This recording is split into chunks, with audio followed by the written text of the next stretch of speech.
Hi, Kimberly. How are you today? Hi, Brittany. I'm good. How are you? Good. Thank you so much for spending a few minutes of your day with me. Absolutely. I was looking forward to it, actually. Likewise. So just to get us started, could you chat a little bit about your role at Sage?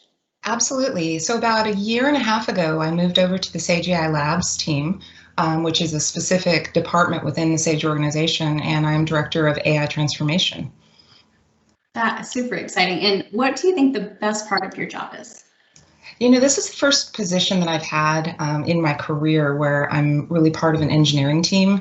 Prior to that, I was always in more of a sales, marketing, or customer success function.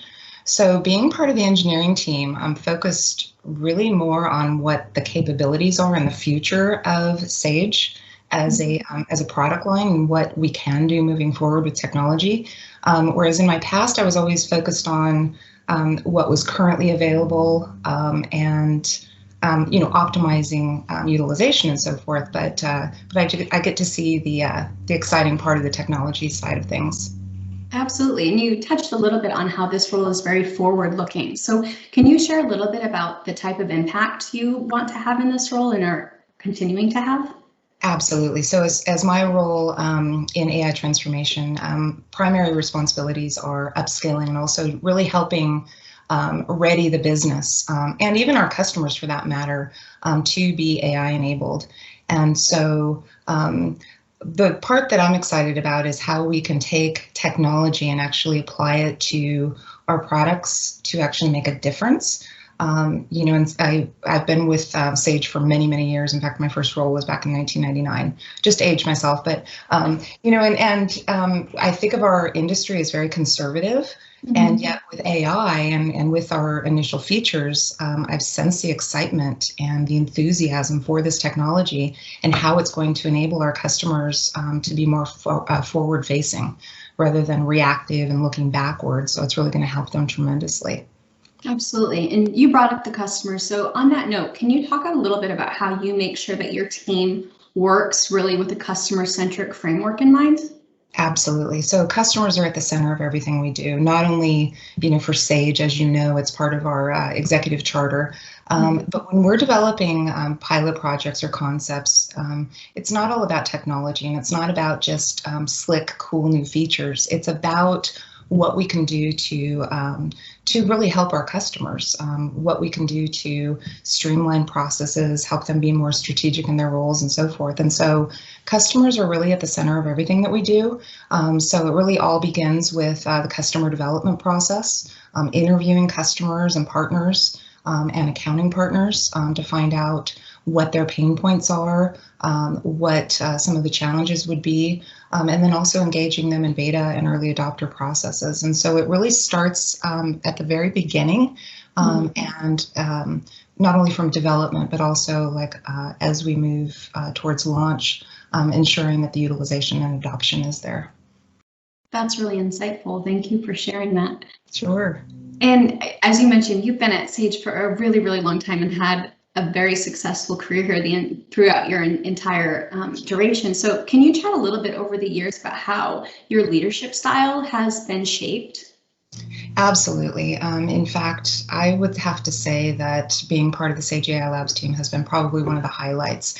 And the reason is that within the engineering world, but specifically also within my vice president's mindset, it's all about trial and error, experimentation, fail fast and learn and so forth. And so it took a little bit of adjustment because I had more of a program and a marketing background where you really want perfection at rollout.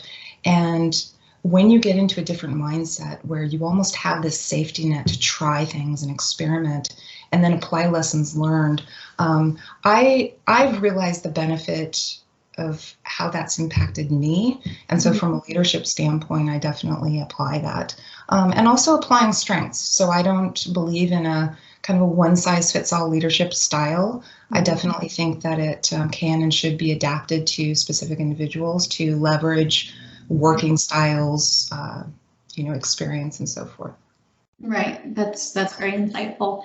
And you chatted a little bit how this role is very open to kind of trial and error and, like you said, failing fast. So In this role, can you chat about some obstacles or challenges that you have encountered, and then maybe how you've overcome them?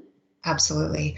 Do you know what? It's interesting because heading into this role about a year and a half ago, it really took some change of mindset to adopt that experimentation mindset. And so once I got out of my own head, and once I was encouraged to really just try and learn, it really helped. And when I think back to previous roles, where I, felt like I needed to be 100% buttoned up and perfect at launch of a program or initiative, I realized that those were the times that I really had kind of more obstacles because I got caught in my own way. I got stuck and couldn't move forward. So yeah, it's definitely liberating to feel like you've got the safety net and the support around you to move and to try things. That's really great. Mm-hmm. Thank you for sharing about that. And when you're not working on this super interesting aspect of the business, are there any off-work hobbies or passions that you pursue for either adventure, relaxation, or both? Absolutely. So about almost 3 years ago, my family relocated from Southern California up to Northern Idaho.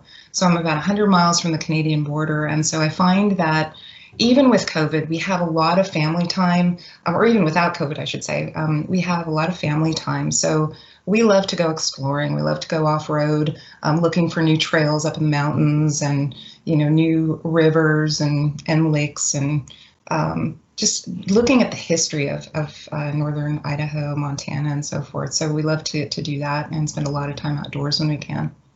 That sounds absolutely perfect any time of the year, but especially during these times when everyone's spending a little more time at home. That's wonderful that you have such easy access to the outdoors. Absolutely. Well, Kimberly, thank you so much for chatting with me today and sharing all this insight in such an interesting side of Sage and what you're working on. I really appreciate it. Oh, I've enjoyed it. I've really enjoyed it. So thank you.